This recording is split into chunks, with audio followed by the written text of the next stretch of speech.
my God, she needs no mercy. For this is a queen to behold with a Midas touch, because the DNA, Michelle Obama to Frida Kahlo fitted royal fabric, a walking classic.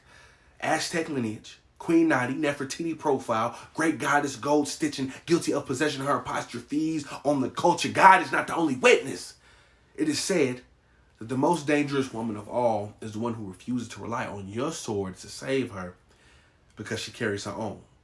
So she's not fragile like a flower, but fragile like a bomb. Her culture is not a costume, but thank God she doesn't look like what she's been through. She's an A. grad, faced the music like a maestro. She danced through the hurt, a legend in her own right, and I'm just a fan. Girl dad.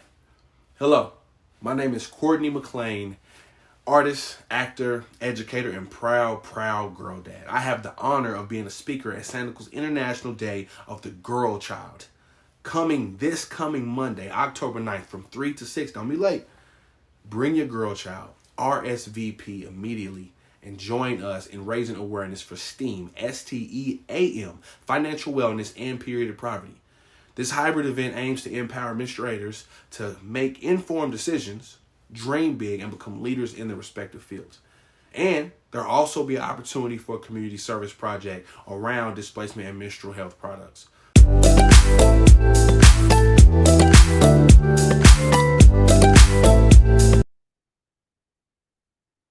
Greetings, everyone. Thank you so much for having me today, Sanicle. I'm honored to share an opening keynote, and I regret that I cannot join you in person. My name is Raquel Wilson, and I stand before you as the CEO of two organizations that are deeply committed to empowering minorities to achieve financial wellness and abundance, both Raise the Bar Investments and For Our Last Names. First, I want to express my sincere gratitude to Sanicle for the invitation to speak on this International Day of the Girl Child, a day dedicated to celebrating the strength, resilience, and potential of girls all around the world. And while I couldn't be there with you in person today, I am thrilled to share this moment with you as I launch For Our Last Names at the Forbes 30 Under 30 conference in Cleveland, Ohio, an event that showcases the power of young visionaries dedicated to making a difference all around the world, just like you. Now, today, I want to emphasize the connection that is often overlooked, the undeniable link between menstrual wellness and financial wellness. Let's dive into some statistics that might help highlight this vital connection. Number one, approximately 1.8 billion people worldwide menstruate each month. That's nearly a quarter of the global population, and the majority of these folks are girls and women. Number two, in many parts of the world, girls miss school due to a lack of access to menstrual products. In fact, reports show that 1 in 10 girls in Africa miss school during their period, which can have a profound impact on not only their educational opportunities, but also their financial opportunities. Number three, the global gender pay gap continues to persist, with women earning on average 20% less than men, and even less in some areas and industries. This income disparity can be exacerbated by the additional financial burden of menstrual hygiene products, taxes, and healthcare costs. So, why do I bring these statistics to your attention today? Because the themes of financial wellness and menstrual wellness are intrinsically linked. Achieving financial wellness means ensuring that everyone, regardless of their gender, background, or menstrual status, has the resources and opportunities to thrive. Communication plays a pivotal role in addressing these issues. We must break down the barriers surrounding menstruation and engage in open, inclusive conversations. By doing so, we can eliminate the stigmas, increase access to essential products, and empower girls and women to pursue their dreams without the limitations imposed by menstrual challenges. So let us remember that empowering the girl child is not just a moral imperative for this day, but it is a key driver of global progress. It's not just about raising awareness on a day like this. It's about taking concrete steps to create a world where girls and women and all who menstruate have the financial and menstrual wellness they deserve. In closing, let us continue to work together tirelessly to raise the bar for financial and menstrual wellness. And in doing so, raise the prospects and opportunities of girls, women, and menstruators worldwide. On this International Day of the Girl Child, let us pledge to empower, to educate, to elevate them, for they hold the power to shape a more equitable and prosperous world for us all. Again, happy International Day of the Girl Child. I'm so grateful to be able to share, add value, and contribute to this cause. My name is Raquel Wilson, CEO of Race Bar Investments, and for our last names, let's go ahead and build wealth for our last names. Thank you.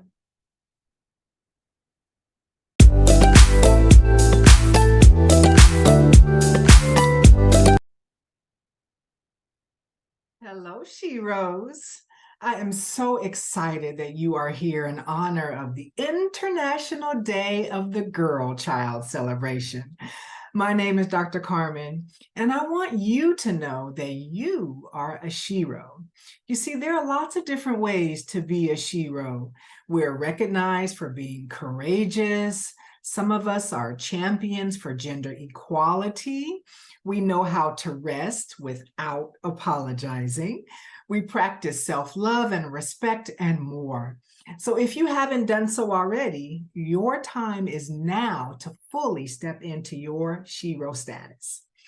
As the founder of Period of Empowerment, one of the ways that I'm a Shero is that I help people honor the natural gifts that the menstrual cycle provides.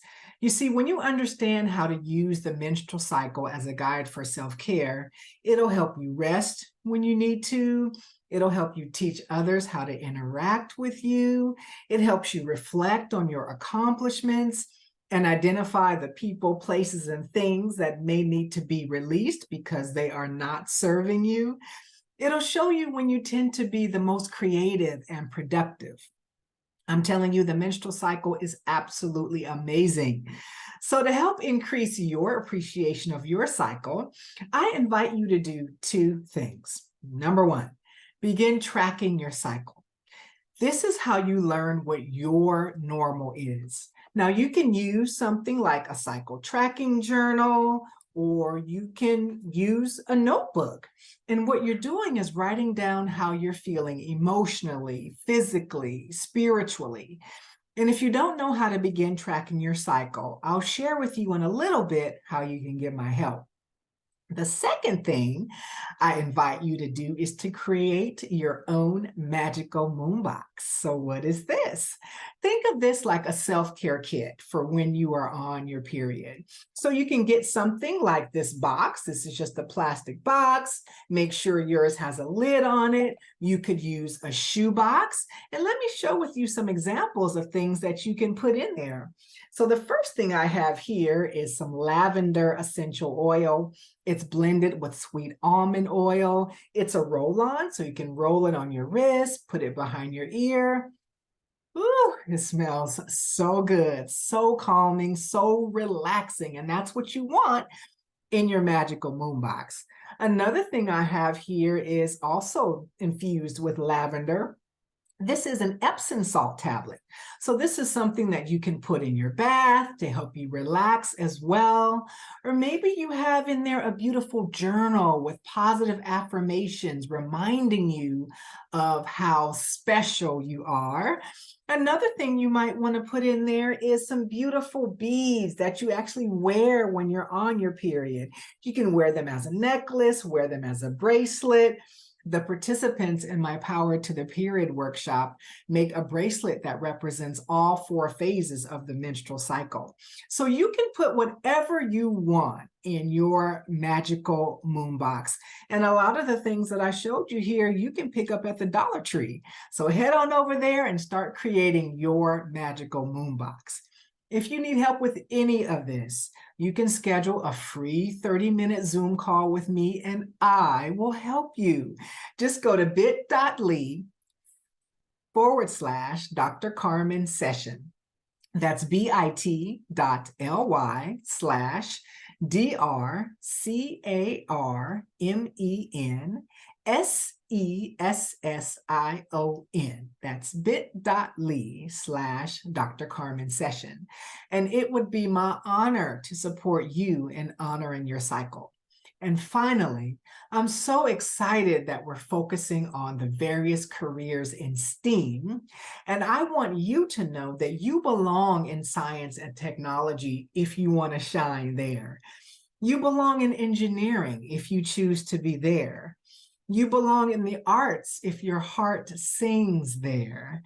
And you belong in mathematics if your magnificence will be magnified there. You see, your leadership, creativity, and ways of thinking are needed in each of these fields. So get on in there, Sheroes, and know that you are empowered with the wisdom of your menstrual cycle to help you thrive. Bye-bye.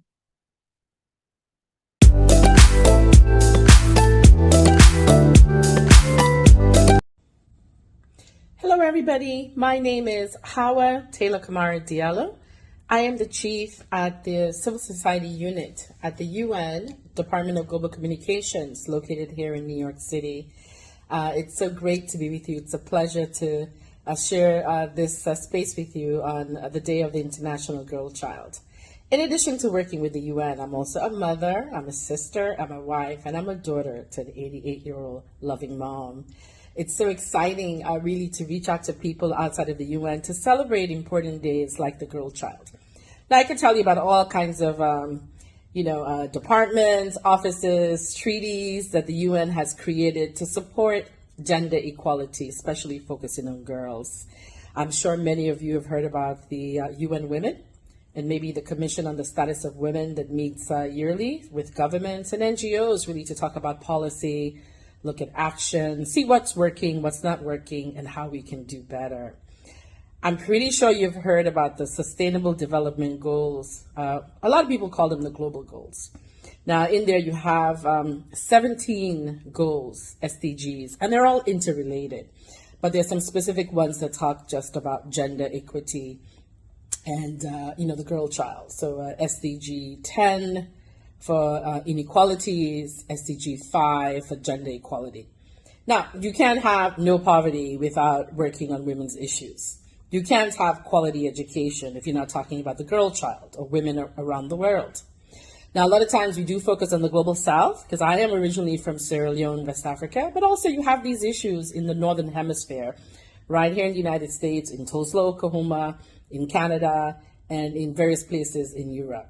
So the United Nations is really working at a global level, really to set standards and policies, but also to see how these policies turn into local legislature in your communities. Now, when I look at these issues, I'm a UN staff, yes, but I try to look at it from a personal perspective. What does the International Day of the Girl Child mean to me? Now, I'm on the way to the office and recording this video as I go to the train. I have 4 brothers. I'm the only girl. But as the girl child, I'm a product of the girl child philosophy. I mean, before heading out to go to work, I had so many things I had to do as the woman in my household. Taking care of my mom, making sure she's okay, making sure the house is okay. I have a delivery coming at the house today. All of these things are put on me as the woman, as somebody who was a girl child that is now a full-fledged working mother, wife, daughter, sister, as I said.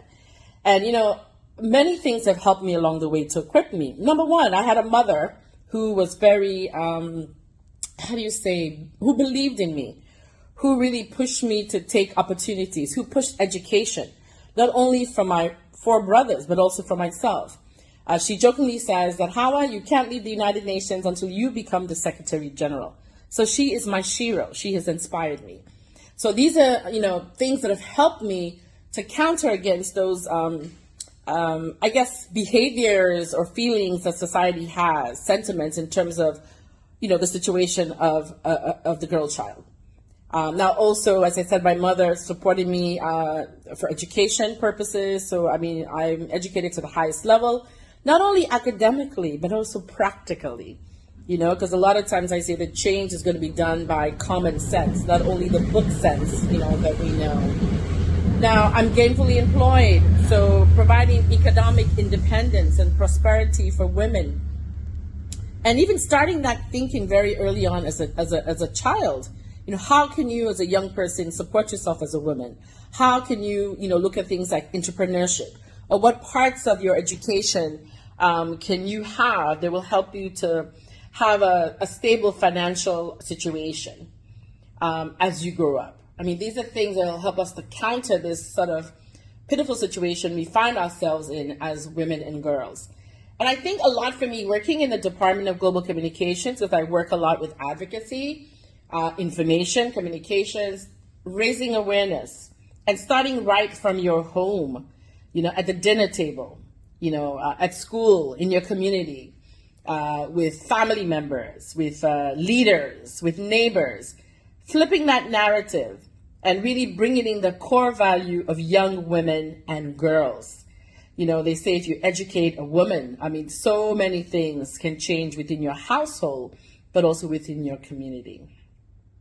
So for me, this is the way that I look at these issues, really looking at it personally from a personal perspective, see how I myself have combated challenges, faced challenges, but also received support, from the community, from family members, but also looking at things that I know as women, as girls, we need to give us a better chance. I talked about, financial, about education, maybe just the overall, again, awareness of society. These are just a few things. So for me, it's always so touching to share these experiences with people because I see myself as a shero also that has been inspired by a very strong mother who is my shero.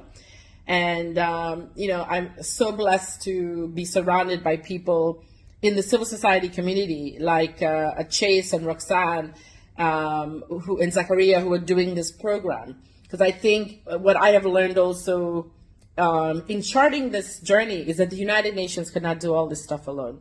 That we need to have people as dedicated, as committed, who jump into action like you on the ground. Because as I said, the change is going to happen on the ground.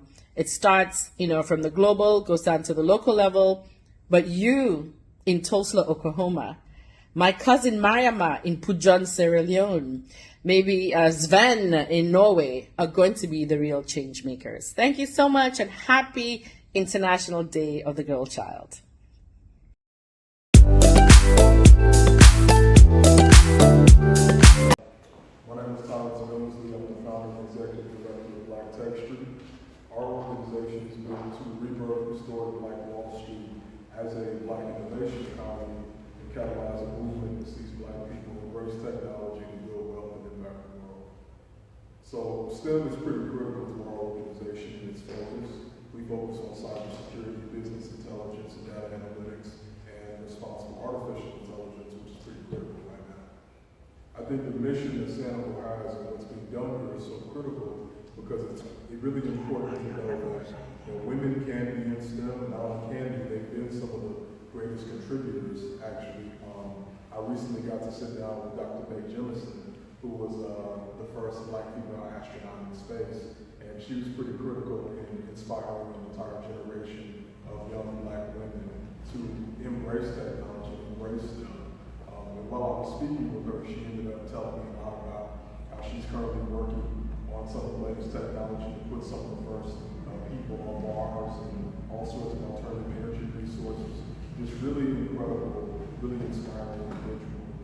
These are the kind of stories that Black Tech Street seeks to amplify and replicate. So when you look at Dr. Jemison or so many others that have come before, it's very critical to understand that not only is it possible for you to be in tech, it's possible and probable that you could end up being responsible for some of the innovations that push our world forward in a way that few others could ever be able to match. I think that the perspective of so many young women being able to know that they're capable of doing this not only can change the trajectory of the industry, but it can change how Black girls see themselves everywhere, or women period.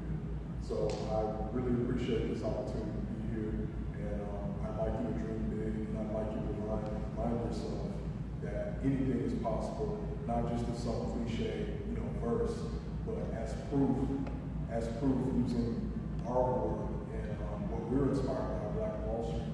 You can use that as proof to know that entrepreneurship and having some of the greatest breakthroughs our world has ever seen is very possible, and many of them carry our momentum.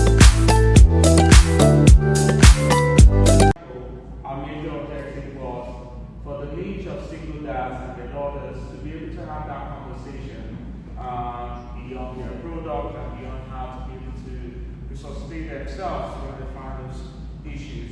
So today we picked that day which is dedicated to championing the rights, amplifying their voices, and also reflecting on the barriers they confront slowly due to their gender. As we mark this day, let us be reminded that investing in girls is an investment that is a brighter future for all. Simultaneously, we commemorate Indigenous Day, honoring the profound heritage, wisdom, and contributions of Indigenous people. As you can see in my regalia, it's an occasion to acknowledge the odds they have surmounted and unwavering resilience they display. Indigenous communities hold invaluable knowledge about living harmoniously and sustainably with our planet. Today we celebrate the tenacity and strength of Indigenous girls who often encounter distinct challenges as they embrace their cultural heritage while pursuing education, equality, and empowerment. In many Indigenous cultures, girls are the torchbearers of traditions, the storytellers, and also the future leaders, nurturing the potential and ensuring equal opportunities not only to enrich their lives, but also safeguard the diversity of cultures and wisdom that benefit all of humanity. One of the key things is that as we stand on the premise of the COP28, which is the climate conference that will determine our global response to the climate crisis, we acknowledge the pivotal intersection of climate and menstrual health. We recognize the additional challenges faced by many girls, particularly those in indigenous communities, due to inadequate access to menstrual hygiene products and the environmental impact of disposable products. In this context, we extend our heartfelt gratitude to P&G Always Supplies and the Always Girls program for their unwavering commitment to sustainability. Their initiative supporting us here in Tulsa, Oklahoma, serves as a shining example of corporate responsibilities. Providing menstrual products to girls in need, this not only addresses an urgent environmental concerns, but also empowers girls to manage their period with dignity. Let us also utilize this moment to reaffirm our dedication to the rights of girls, especially indigenous girls, who are seeking to get skills in regards to cybersecurity, artificial intelligence, and gaming. But we're also working tirelessly towards a world where every girl, regardless of her background, can access quality education, healthcare, and opportunities. A few weeks ago, I've been able to attend conferences for the Black Tech event in Cincinnati, SARS event, and also recently at the United Nations 78th General Assembly, where we are able to touch light most of these issues, making sure that we can use technology to drive femtech. And femtech, in a sense, is also going to be taking more of our conversation as we've been invited by Afrotech to speak on the future of Black femtech. Today, as we celebrate these two momentous observances, we unite our voices with those of our speakers whose actions in our hearts in the pursuit of a more brighter and more equitable future for all. Let us not forget that today is not just about words, it's about actions. We would also engage in community service, so we are asking you to join us as we also do the distribution of Procter & Gamble period product as part of their period use project. This would help us take inspiration from the Always Brand mission to unlock the confidence of women and girls so they can become wherever they aspire to be. We extend our heartfelt commendation to our speakers, especially those who have shared video messages. These messages will be shared on our social media platform, amplifying our mission. We express our gratitude to Engine Room for their support and for providing the platform for our game, Period Genie, on Play Store, and our aspiration of STEAM, working with the Tulsa Regional STEM Alliance. We see the science, technology, engineering, arts and media, and mathematics through virtual reality, gaming, and artificial intelligence. Our conversation also with Black Tech Street, which showed the enormous support they've been able to do in our community, would also help us to ignite curiosity and interest in this field. We thank those who are stakeholders in Tulsa and those who are watching us globally for their unwavering dedication. And let us stride forward hand in hand on this meaningful journey. Sanicle cannot do it alone, and we also want to be able to show our immense gratitude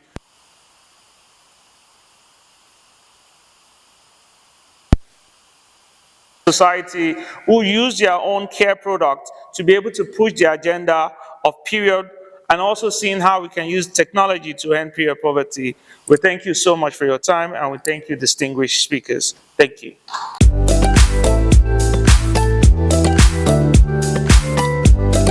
to follow throughout my family system. And so what I do? I go and I empower many teen girls how to deal with intergenerational trauma. I'm most very proud of my Girls Teen Summit, Dream with Your Eyes Wide Open. We just finished up our first tour. Yes, that's right, our first tour. We've been hosting this event for the past 11 years. Seeing young ladies come in one way and leave the summit transformed and renewed in their mind. We call it Dream with Your Eyes Wide Open because we want to help young ladies to dream despite the circumstances they come from, as I was able to dream. Statistics show that a person like myself, who ages out of foster care system, within 2 years will either be incarcerated or on drugs, period, just to name a few. I made up my mind a long time ago that I wasn't going to allow statistic, a person, or anyone dictate or tell me my narrative, the rest of my story. But I decided to rewrite my story, pick up that pen, and here we are today. I hold now 3 degrees, 2 in marriage, family, home therapy, and master's, and other one in Christian counseling. I inspire young girls that they can do the same, despite the circumstances that they come from. I am privileged to be able to go into the school system here in Tulsa Public School, where we partner. We go and we share with these young ladies about how they can dream. And then I also have a book out there called The Cards of Life, Finding Your Winning Hand. These are stories of young ladies who are showing insurmountable resilience. Young ladies I've had the privilege to mentor firsthand. Some of the chapters are talking about from home to Harvard. That's right. Not only did we have one girl who's been accepted to Harvard, but we've had 4 young ladies, and we're working on our 5th now, accepted to Harvard. Many of our young ladies, again, who come from traumatic, broken homes, are now in college with academic scholarships. And now they're being informed. I understand what the late Maya Angelou said. An untold story, the greatest agony is an untold story buried deep down inside of you. I'm still telling my story, and I'm still writing my story. But the most wonderful thing about it is how people are taking my story and seeing it as a medicine for their broken soul. Thank you for this time, and I'm looking forward to connecting with you. Follow me on Prima Donna for real Instagram, or look me up at soaringeaglesYFS.org. Thank you again for sharing this space.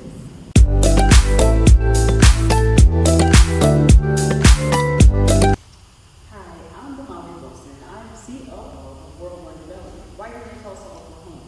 I want to say thank you for inviting me today to speak with the young ladies, just to give them some encouragement about themselves and what they're doing in life. So I chose to talk about decide and rise. That is what I did in my own personal life. So as a young woman, I just made a decision. To me, life is about making choices. And I just made a decision that I wanted to do something different than what I saw in my neighborhood. I didn't have to be a statistic. I didn't have to fall into the same old trap that some of the other folks that I saw fall into. So I just made a decision. I want to do something different. I want to raise my children different. I want to be different. And there's nothing wrong with that. You have a choice. You have a voice. You can do whatever it is that you want to do, and don't let anyone define you and tell you that you can't. You can actually make a difference in your own way. So that's what I did. So this is what I wanted to do today. Damali today wants to tell Damali of Young how she's going to make it. One, I'm going to decide. I'm just going to say, this is what I'm going to do. This is how I'm going to do it. 2, I'm going to have a vision. Habakkuk 2:2 says, write the vision and make it plain. So you're going to write your vision. You're going to have it written down on a tablet somewhere, letting people know, and this is going to be your roadmap of how I'm going to get from where I am today to where I'm trying to go in the future, right? Habakkuk 2:2. Look it up in the Bible. The next thing I'm going to do is I'm going to have faith. Because if you don't believe it, nobody else is going to believe it.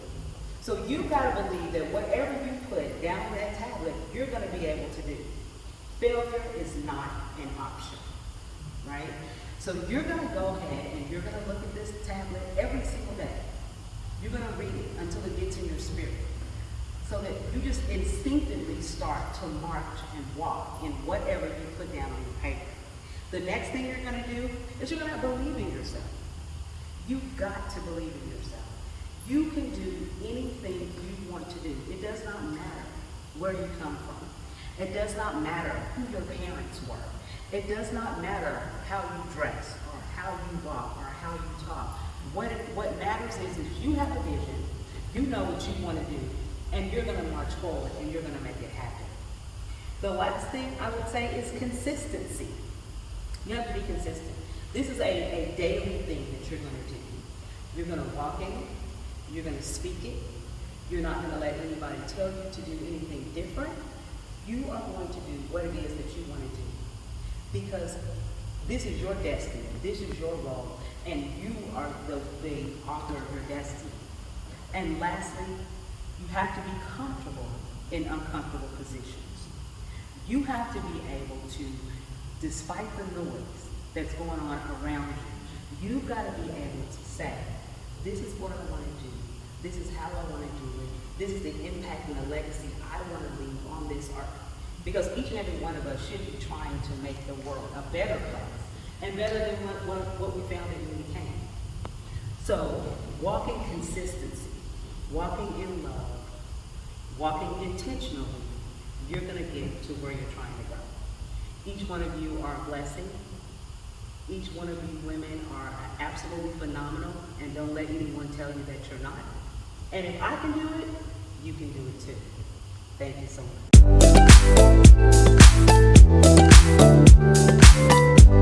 Good afternoon, and thank you for having me. My name is Dr. Renaka Whitaker, and I am a pediatrician in private practice at Westview Pediatric Care here in Tulsa, Oklahoma.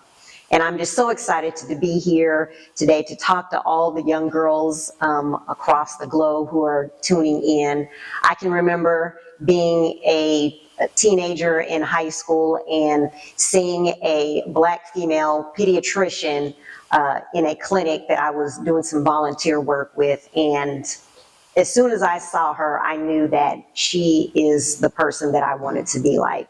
I had enrolled or was taking a science course in high school that I really enjoyed. It was about genetics, so I figured, how can I combine my love of science with my love of working with children?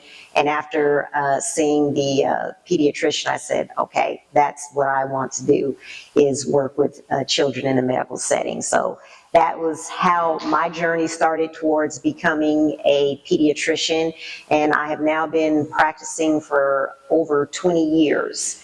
And so now I feel it an honor and a privilege and a duty to give back in sharing my story, but also my talents. And I'm really impressed with the work that Sanicle is doing around menstrual health in girls.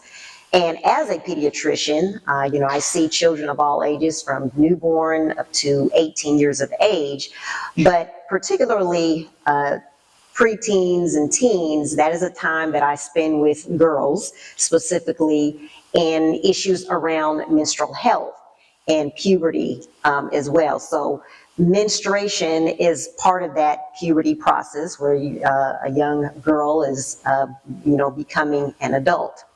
And I spend a lot of my time reassuring girls and their mothers or fathers if they're with their fathers. And I do have some fathers that, are raising their daughters alone, but I do have dads who come, to the appointments as well. So they need to be informed just like the mothers do. But I spend a lot of my time reassuring them and letting them know what is normal.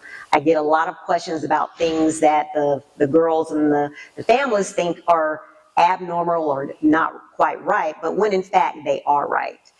So I'm just going to spend a few minutes, not going to give a detailed science lecture, but I'm just going to give some common information so that any of you that are out there listening, if you thought like, oh yeah, that's happened to me, and you thought that it was an issue or a problem, you can be reassured that it's probably within the realm of normal.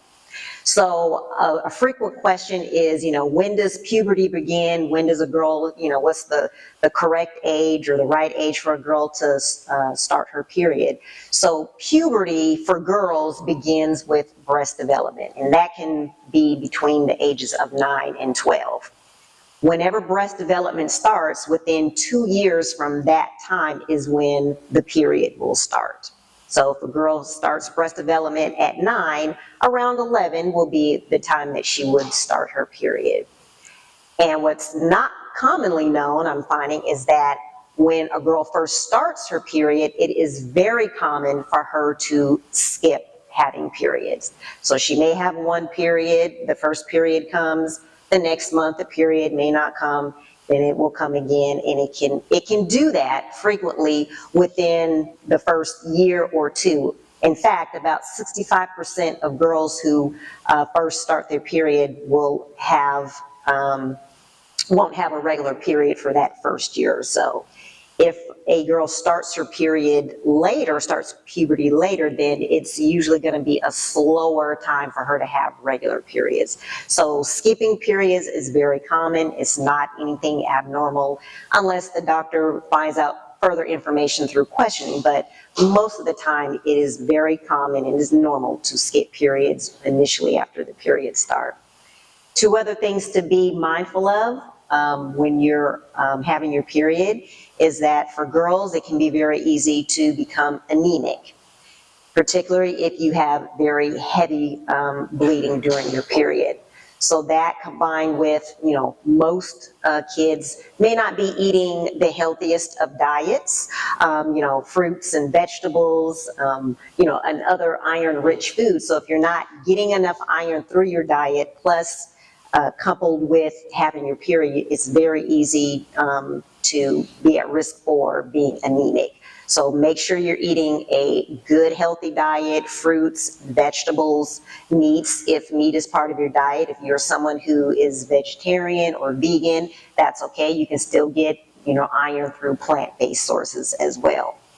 Acne is another big issue when you're going through puberty and having a period. So that's something that you just kind of have to, work through. If it's, really bad, your doctor will talk with you about ways or different treatments to help with acne, but that is just something that comes apart with it because there are other hormones that are part of the puberty process called androgens that, stimulate the acne. So those are just kind of some basic things you want to be aware of, making sure you're eating a good, healthy diet, treating your acne when it needs to be treated. Washing your face is very important for keeping acne to a minimum as well. And knowing that if you, when you start having your periods, if you skip having periods, that is completely normal, and the body knows how to work things out and everything will get back on track. So I hope this has helped someone, and just if you have any further questions, always check in with your own pediatrician. Thank you.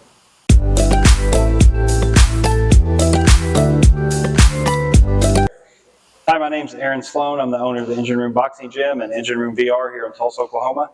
I started coaching boxing about 15 years ago.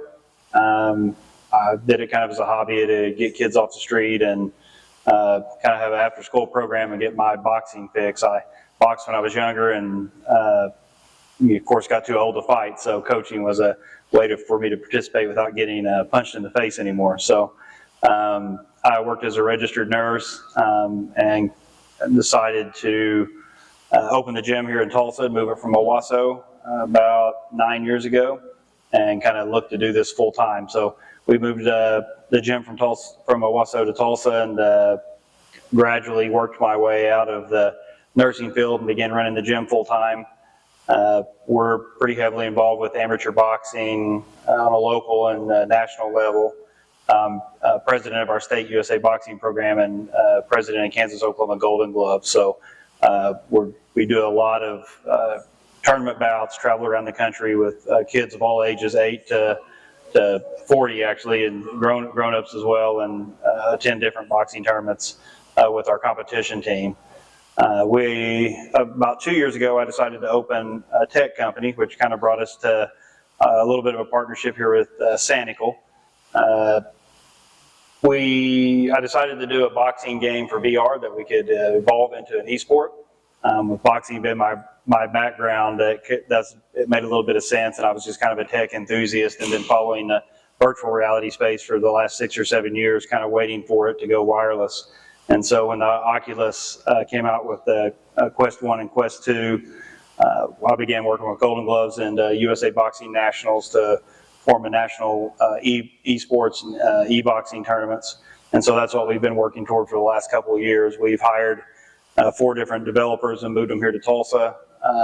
We are located at downtown Tulsa on 11th Street. We operate the boxing gym and the tech company all out of the same building.